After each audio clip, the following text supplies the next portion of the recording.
Hi everybody, welcome back to the Feynman Technique. Today we'll be doing another integral off the channel, Maths 505.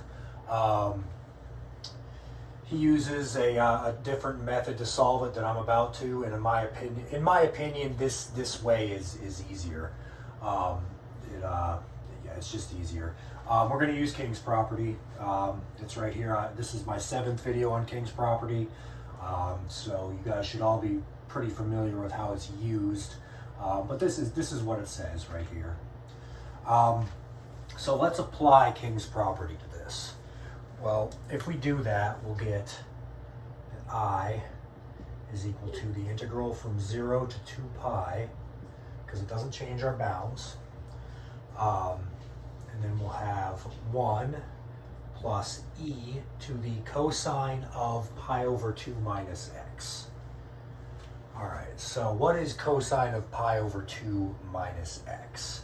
Well, the period of cosine is 2 pi, so that's really not going to factor into it at all. So it's basically equal to, cosine of pi over 2, cosine of 2 pi minus x is the same as cosine of minus x, which is the same as cosine of x.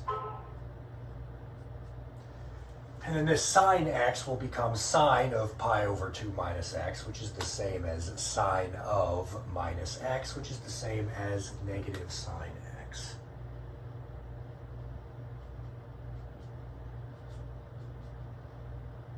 Okay. And now let's take this expression for I and multiply the top and the bottom of this fraction by e to the sine x. So this is going to be equal to the integral from 0 to 2 pi of e to the sine x over e to the sine x plus e to the cosine x dx. And this can be broken up into two separate integrals.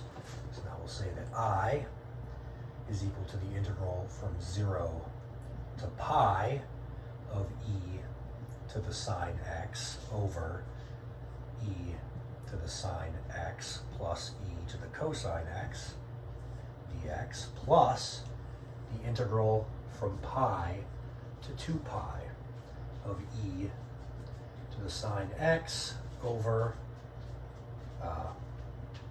e to the sine x plus e to the cosine x dx. All right.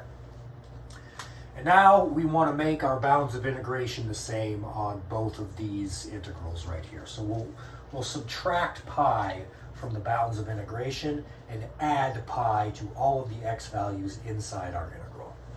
All right, so we'll have the bounds of integration being 0 to pi, and this will become an e to the sine of x. Well, we subtracted pi, so we need to add pi. So that's x plus pi. Sine of x plus pi. Let's see. This is our sine function. It goes like this. Here's our cosine function.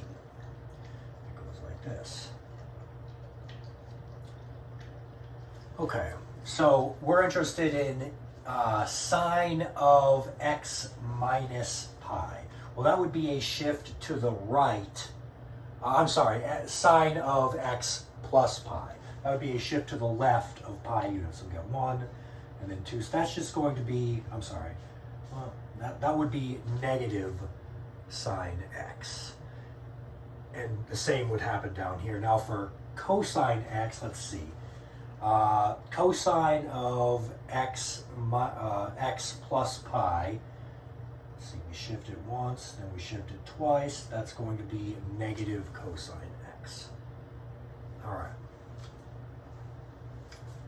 Now let's multiply the top and the bottom of this by e to the sine x. So we're going to get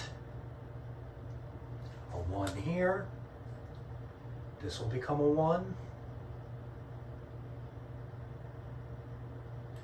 And this will become an e to the sine x minus cosine x.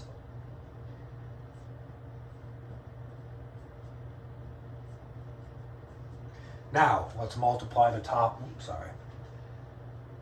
Now let's multiply the top and the bottom by e to the cosine x. would get rid of this. This would become an e to the cosine x. And we'd have an e to the cosine x right here. Now, we can add, since we have the same bounds of integration, we can just, and we also have the same denominator, we can just add these two things together inside one integral.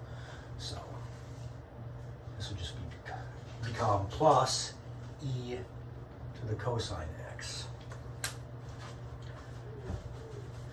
All right. So the numerator and denominator are the same, so this is just equal to dx. And that's going to be equal to pi, which is exactly what Maths 505 got. But anyway, there's that integral solved with King's property. Hope you enjoyed that.